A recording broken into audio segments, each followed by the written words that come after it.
Welcome, huh? Go ahead. I'm gonna kill you. Welcome back to the podcast, guys. It's number 11. Chris, what's up, man? What's going on? Well, we have another Another week. weird week of weather. Same here. Same here. We've had some very warm temps, and then Yep. it's dove down, and we actually had snow today, and it went up hmm to 42 and melted all off. Very weird.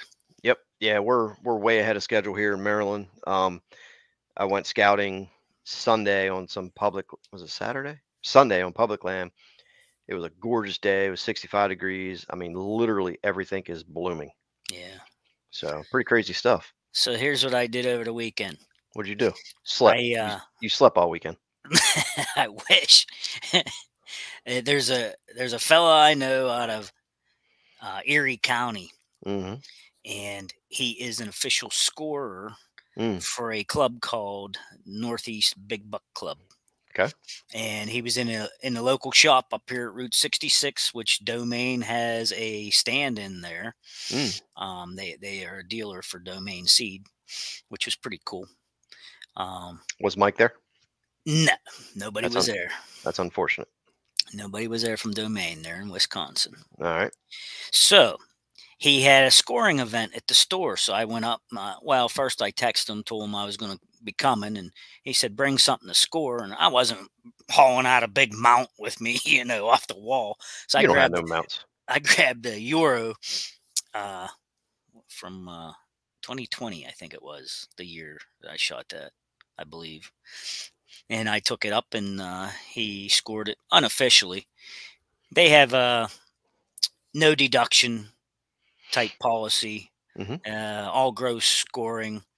And anywho, he had a couple 170 whoppers come in that he From measured. PA, from any certain area, or just Nah, just like whoever wanted to show up.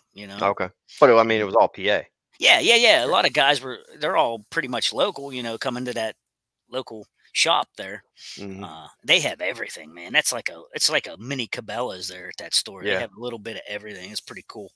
I But yeah, he had a couple 170s come in, and nice. while I was standing there waiting for him to finish up, um, he had a kid a 150 that he measured. Um, my Euro was just about 130. That small Really Euro I got, yeah, it was nice. almost 130. So, Nice. that's and that's the relative to the big boy that I got. Yeah. So he's 130. So that big boy, I know he's a little bigger. So hmm Yeah, that's cool. maybe if he does another event, maybe I will take it off the wall, dust it off, and take it to him. Yeah, I did some actually did some digging a few months back over onto my new property out in hmm Western PA, and that area. I'm not going to mention exactly where it's at, but that area is one of the top 5 counties in PA with the largest bucks. Oh yeah, Yeah, I thought that was pretty cool. huh, I didn't know that. I would probably contribute to all the ag and different pockets of woods and stuff. Um, So let's jump into it. well, Let me listen, I let didn't me. tell you I didn't tell you we are going to do this. Go ahead. I just briefly. That's why I was late getting on the podcast, guys. I was holding people up. Um, I took a deep dive into the analytics of the podcast. Ah, I just wanted to see where we were at. I went through the whole thing and I just wrote down some statistics that basically I just want to say, and then basically thanks everybody, for listening and tuning in. So as of today, we officially reached 30 states yeah, cool. that people have been listening.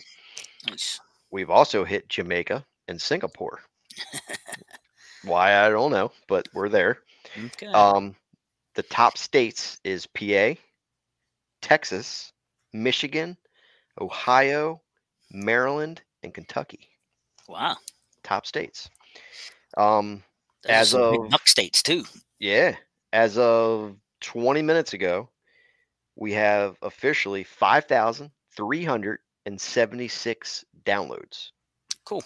which may not seem like a lot, but we're brand new, 11, 10 podcasts deep. I thought that was a lot. Yeah. The number one app for people listening is 38% on Apple Podcast, 8% on Samsung Podcasts, 11% on Spotify, 15% on Amazon Music Podcasts, and it just trickles down from there Hmm. on the different podcasts. So I thought that was cool, and I appreciate everybody listening and tuning in. I'm starting to get a lot of people like, "Hey, man, listen to your podcast." I'm starting to get that, so that tells me we're heading in the right direction. Yeah. Cool. That's Cool. neat. Neat to know, man. Yeah, it's always. I didn't really have a chance to dive into that until today, so I just wanted to. Well, I mean, we're appreciative because I mean, we come on here sometimes and we're like, man, what are we going to talk about today? And we start spinning it, and it's like it ends up pretty cool, Well, there's so many things to talk about, but we're kind of in that like dead of season. You know what I yeah, mean? Where there's not a whole lot going on other than right. So scouting it's or hard to come up with content that's really interesting at the moment, yeah, but there is trending things happening, like right. frost seeding and things. Right now everybody's like freaking out, Yeah, because warm temperatures, cold temperatures. We're yeah. gonna get into a little bit of that here Oh, later on. I mean, we're only 11. Like I said, this is number 11. We got many, many, many, many more to go. And, we're doing this to try to help people and all that. And nobody's getting paid. It's all free content. So, um, I mean, I'm not getting paid. we're not getting paid. I'm not getting paid either. And that's one thing that I will not do for this podcast is Pay me. sponsor it up with all these advertisements. Every podcast I listen to, it's all these freaking. I mean, they're getting paid, which they got to get paid for their time. I understand that, but I have a job. I have multiple jobs. I don't need to get paid for a podcast. So, Show me the money. right. That's just where I stand on that. With that said, thanks again for everybody listening, downloading, tuning in, comments, whatever. And I know you have a I know you're upset, you're bitter about all the about all the Clover situations going on. So let's talk. This will be the third podcast that where we've mentioned Clover, but it's such a hot topic right now, Yeah. and people are still confused and lost with this. Oh So yeah. let's put a nail in the coffin on Clover. All right. Let's get into it. I and we've said this before.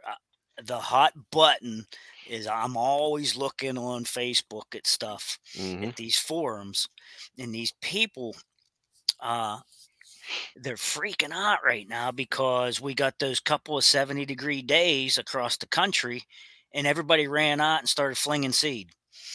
And now we've had this big cold snap come through. And like I said Hmm. earlier, I had 4 inches of snow today, and the temps are down in the 20s at night and things. And they're just out of their minds worried now that they did something wrong. And Hmm.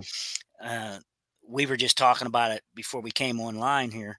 Uh, as long as it's not, germinated up a couple inches or something, you'll be fine, folks. You'll be Yeah. fine. Yeah. But the major factor is when you're slinging this seed out, you need to have the soil temperature is going to have to be 50 or above to get germination For multiple days. for multiple days in a row. And not only that, but they need to realize that air temperature and ground temperature is two different things, Way different. way different. So, you know, I actually have gone out already with a temperature probe and probed some of my ground and was looking at temperatures and stuff. What'd you get? Well, those warm days where it hit 70, it was 76 here to one day for a couple hours. I did hit 50, But that's but only a short. It's not enough time. oh, that's just a window. It was just a couple of hour window there Yeah. that I hit it just right, How after how far work. did you go down? Couple inches? Yeah, it's the probe's like 6 inches long, so I just Gotcha. jammed it down in the dirt. So yeah, Cool. I mean, it was interesting to see that. Uh, but people are worried. I mean, and they should be. I mean, Yeah. we keep saying, of course, every state's different. All temperatures are different everywhere, so I can't speak for people down south somewhere that they might already be in a spring setting.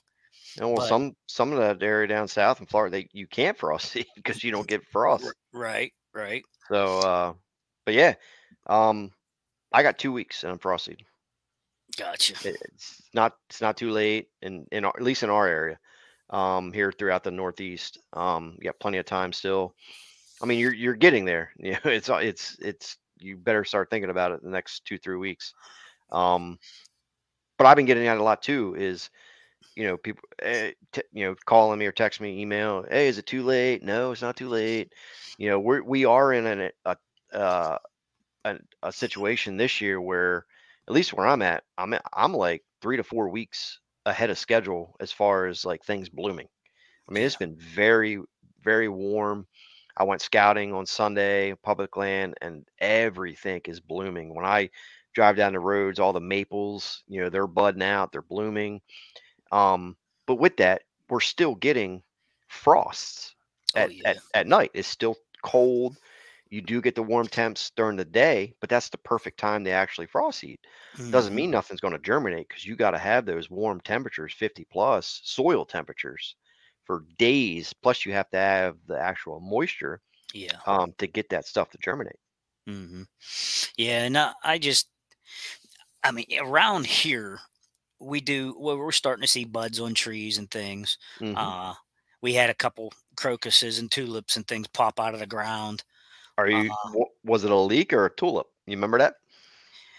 Oh yeah, I remember that. What Dave's referring to is we found some tulips on the piece of property him and I used to You ate one. manage, and I dug it up and I'm like, dude, let's see what this is. I'm gonna just bite into it and see if it was a leek bulb or a tulip. It was a Needless, tulip. needless to say, it was a tulip, and it Y- did not taste well. Yes, it was. It was a And tulip. they are toxic if you have a little too many of them. Ooh, Yeah, yeah. So you could it have was died. not a leek. You could have died.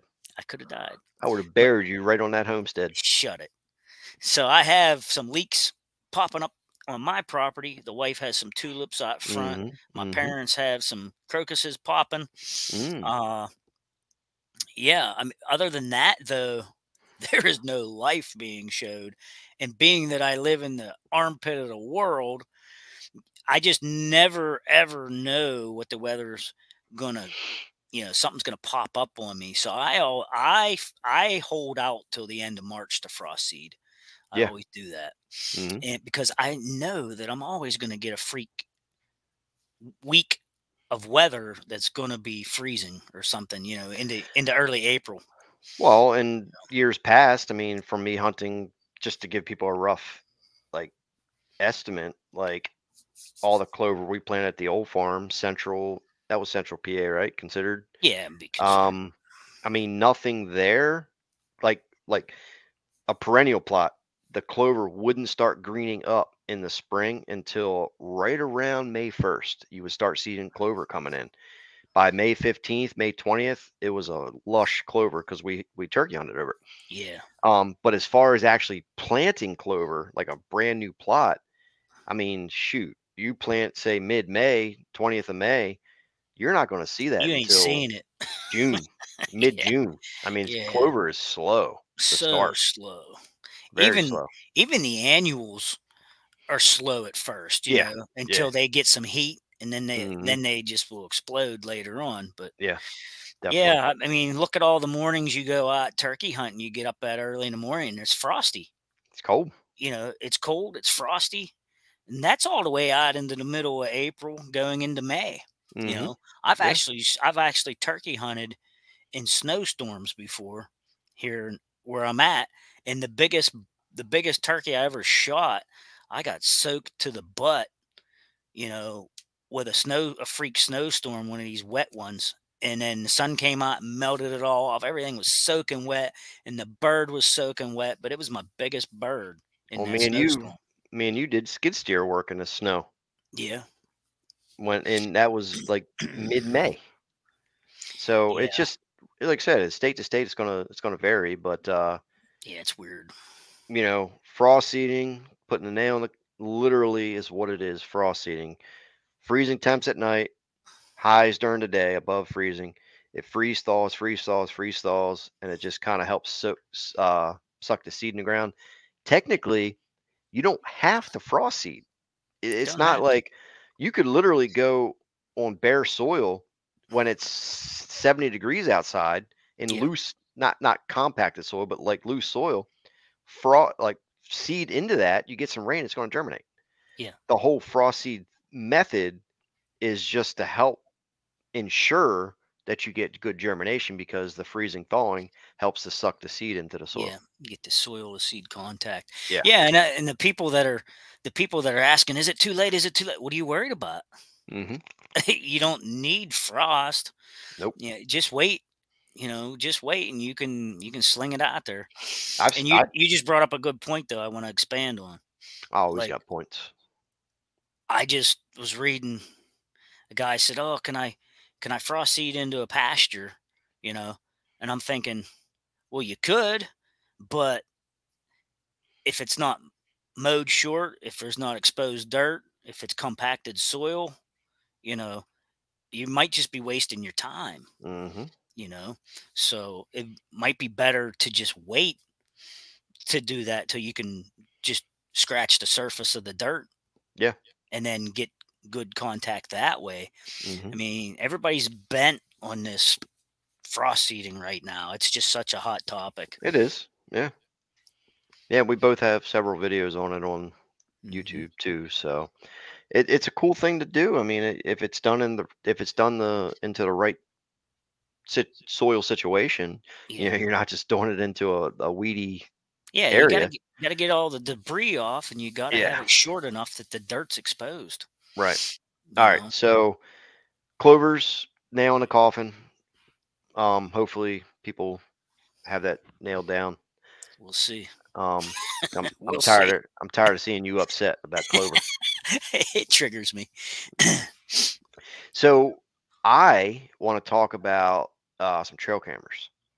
Um, Trail camera use, cell cams versus regular cams, when to use which one, our opinions on that. Hmm. I have a lot of trail camera experience, going back 15 years. I've probably used every trail camera there is, besides a few, but yeah, so I want to talk about that. Okay, you talk about it, All because right. I've only ever used Moultrie Mm-hmm. and what was that one that Drury's put out? That black one, that I have no black idea. black 35 or whatever it was. I don't I, know. I can't remember who made that. But then I go to Walmart and I just get the Tascos. And the reason why I get that is because I am on state land, national forest and things, Hmm. and people have sticky fingers. Yes, they do. So I go the cheap route. They work for me. It gives me good intel. Hmm. And I have a bag full of those puppies, and that's I what have, I use. I have a couple of them. Um, I use cell cams. I love cell cams. I like keeping the tab on things. I wish I could use cell cams. Yes, As I stated early, the armpit of the world, I don't have cell service. yes, I love cell cams. I started out years ago using regular cams, and I like them as well. And they still have a time and place for them. Um, but I am big on the cell cam situation now. I started out using some brands coming up, and then kind of settled into using reveals. They seem to be, on the cheaper price side of things, but they seem to be holding up pretty good. Yeah, Uh, I'm surprised that people are really pleased with them, yeah, quality wise, and they are not the most expensive. You no, know, um, I think this is the third year now, I think, of using reveals. But I also have some stealth cams that I still have. I use them and all that. But overall, I think I've pretty much transitioned to reveal. I have some of the solar panels with them, the rechargeable batteries that go in there. Like I have almost 30 cell cams. huh? And I had a comment the other day on YouTube where somebody says, "Oh, it must be nice to have cell cams." that's paid for and everything. And I'm like, no, I paid for my cell cams. I pay for the monthly service. I work overtime. I work extra jobs to be able to pay for it. Nothing's, nobody's getting nothing free or paid for, nothing like that. Um, so I run all those cell cams every year, whether it's on public land or private land. And I mainly like them to be able to keep tabs on things, but also um, it has less intrusion on the property because you don't have to Oh go yeah, you don't have to go pull definitely, the card. definitely. There's situations too where I've put them in like a cell cam into like a bedding area or something that I've cut and just have that cell cam in, just not to really leave it in there year round, but just to put it in there for like a month or something, just kind of as like an experiment, to see what's in there. And you never have to check the card. You get all the pictures Right to your phone. now, we just had a locally here. We just had a brand new cell tower installed. Mm, So I'm hoping once they turn that thing on, that quality improves. Uh, if it does, I may be able to go to the cell cam, which mm-hmm. would be awesome because I've got to walk miles to go get to some of those spots that I shot Yeah. some of these bigger bucks in. You know, Mm-hmm. I mean, I say miles, but literally, it's probably a mile in and a mile out. You Right. know, but like you said, intrusion wise, these deer probably do not see people unless they're standing on the bank of the river watching cars go by. You know, Right. Right. something like that. Yeah. They usually do not see human intrusion Mm-hmm. until they get bumped in bear season or something. Yeah. Right. Well, I usually set like the regular cameras on video mode. I put those kind of on like on food plots, just Hmm. because I like to see the video. I Yeah. like to see where they're coming from, what they're, especially if you like have a blend of a Hmm. of a of a food plot, you can actually see on the video what they're picking and choosing. Yeah. That's pretty cool. And then I kind of set the cell cams kind of like on sometimes food plots, but sometimes mainly like travel routes. I'll put them on like a water hole. We have a lot of water holes at the new farm.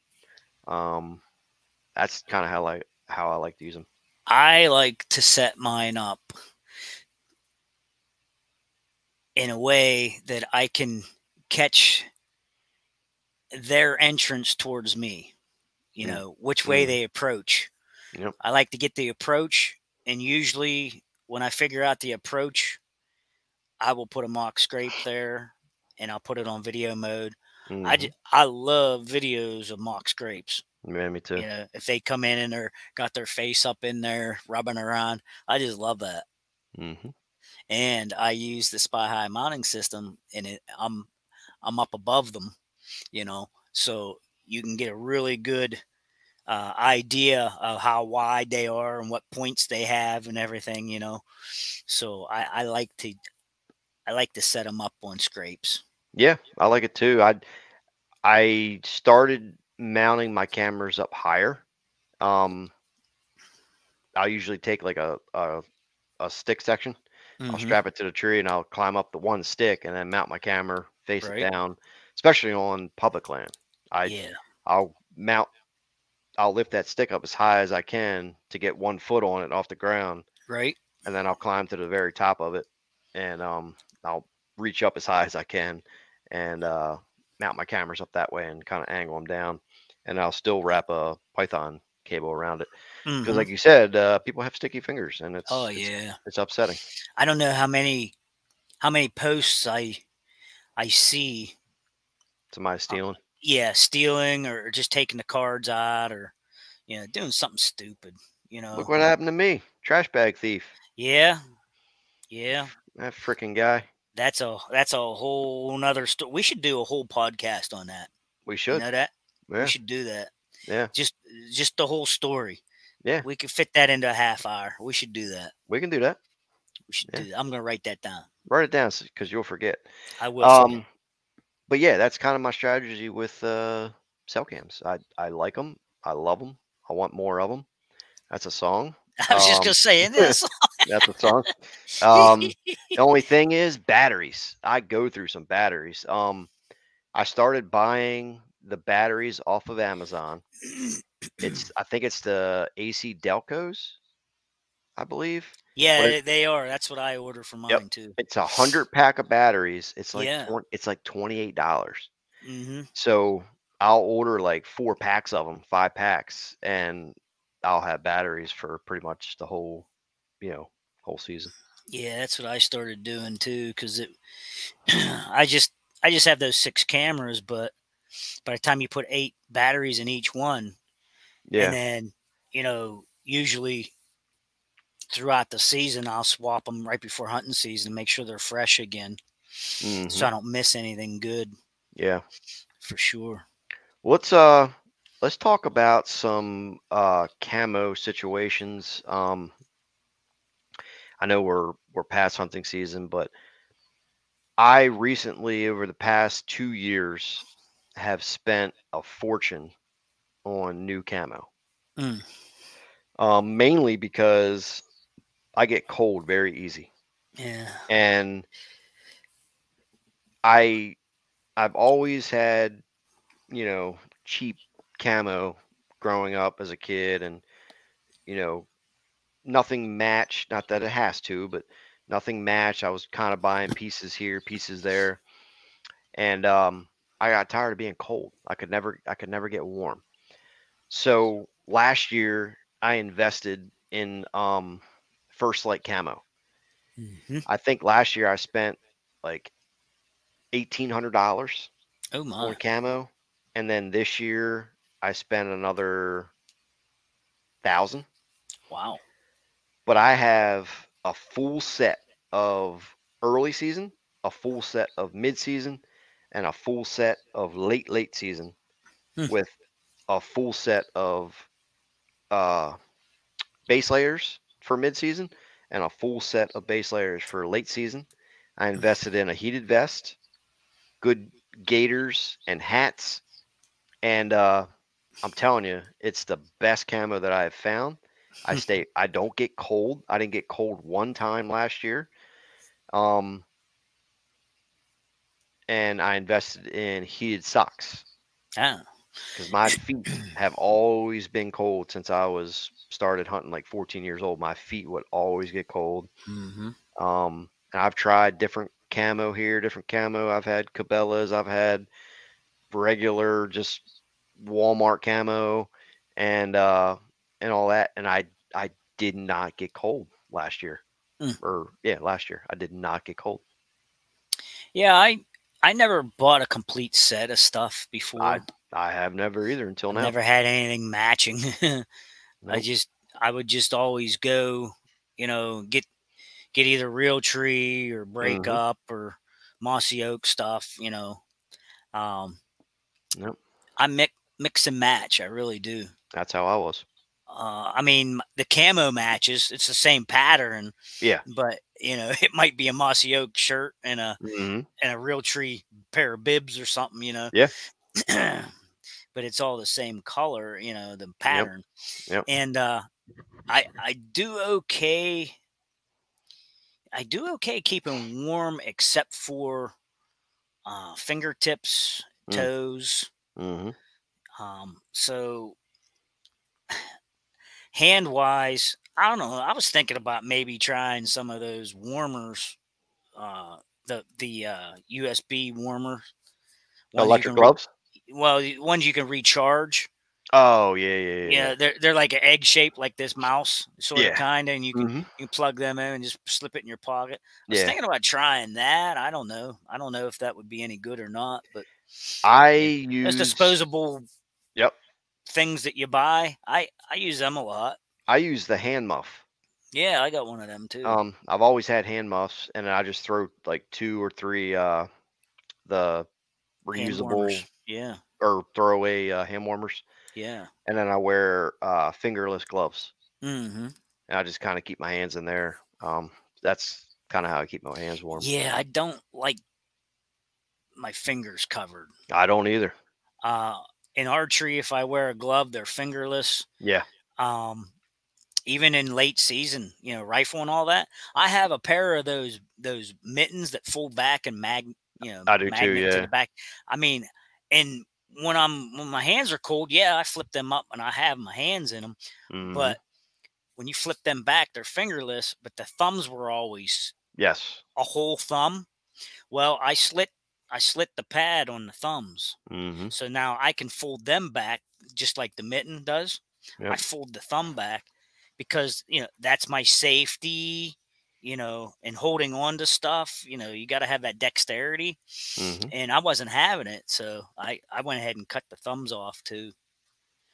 Yeah. So, Yeah. There's a lot of things you can do. I think that obviously the clothing, but the heated vest was really, really cool. yeah, I've been threatening to buy one of them for 4 years now, and I I haven't pulled the know. trigger. I'll be honest. I bought one of the cheaper ones on Amazon. It Hmm. was like I can't remember how much. I think I sent you the link to it. It was You like sent me a link. It was only like $52 or something. yeah, I bought that. But only thing I did was I bought a better battery pack for it.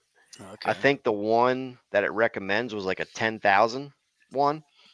I just bought a 20,000, and that 20,000 set on medium setting. I had heat all day long, Huh. and I used it when we went sick deer hunting this past Okay. year. And it wasn't like cold, but I wanted to wear that because we were going 2-3 miles back in the woods. So I didn't want to have a bunch of clothes. So I just wore that heated vest to kind of keep my center warm so I could wear lighter clothes. Yeah. You know what I mean? So I had that base, but that Hmm. 20,000 medium setting lasted all day. Yeah. Yeah. I mean, I pack in I pack in a lot of stuff with me, and I Mhm. kind of walk. I have to walk a long way to go to my stands, Mhm. and so that's part of my issue. By the time I get there, I'm starting to break a sweat, or my feet are sweating, or what. You know, I've been packing things in now, and then when I get situated, I'm sitting there in the dark anyhow with nothing to do. I Yeah. start I start stripping off clothes Mhm. that might be perspired, and I switch out my socks and stuff, put on dry socks. Yeah. I mean, it's crazy to have to pack all that crap, but it's worth it not to get cold. Yeah. For Sika, it was like 38 degrees in the morning, and we're walking. It was like 2.2 miles or something to get back in there, and we had our stands of sticks. We had muzzle loaders. So I had a backpack. I carried an extra pair of socks. Um, we walked in just a real light, thin, long sleeve shirt. Then I had my heated vest and a light jacket in my backpack, and I walked in, cold. I was, freezing the first couple minutes, Exactly. but once we got in, I started getting hot, so that I Yep. would get to my stand, and like you said, it's dark, and I was in the stand 2 hours before daylight, Yeah, and you and usually get cold before you start to hunt. right. So I'd change my socks. I'd climb in and I'd kind of sit down for like 20 minutes, half hour. Once I started getting that chill back, then I started putting my clothes on. I Yep. was trying to like dry out a little bit. And then I started putting my clothes on, and I was good. Right. Yeah, I was good. Yeah. The only thing you have to watch with all that is just your scent. Just Yeah, I would just be careful of your scent. yeah, I changed my shirt and I'd take my shirt and put it in my backpack and zip it up. Because if I get all sweaty, and I'm Yeah. like got all these wet clothes, and I'm like, man, they're gonna smell me for sure. Yeah, yeah. Gun hunting, I don't worry about scent a whole bunch. I Yeah, because you mean, can reach out and touch them. right. I mean, I'm still trying to play to win or whatever, but I don't. If you're you're trying to shoot something 100 and some yards away, Yeah. like I'm not that cautious about it compared No. to when I'm bow hunting, Right. Right. basically. All right. Well, we're at about a 35-minute mark already. Cool. Well, we're in park, guys. Again, thanks for listening, and this was awesome statistics from the podcast. I appreciate it, and keep leaving comments on the podcast. I really appreciate that, and man, we'll see you on number 12, which will be 2.5 months of podcast. Yeah. Yeah, it's flown by already. What do you got to say about that? I don't know, man. Are you I just grateful? I'm always ungrateful I know you are. and bitter Mm-hmm. and tired, Okay. and I probably need a nap Yep. All right. or a Well, Snickers bar. or a rocking chair. I will go hit the rocking chair here momentarily All right. and wait for dinner. Okay. Sounds like a plan. Okay, guys, watch the podcast on my channel. Listen Yep. on all the other platforms that Dave Yep. mentioned. Take us It, out of here. it's taken off, man. So thanks for watching. We'll see you on number 12. Goodbye.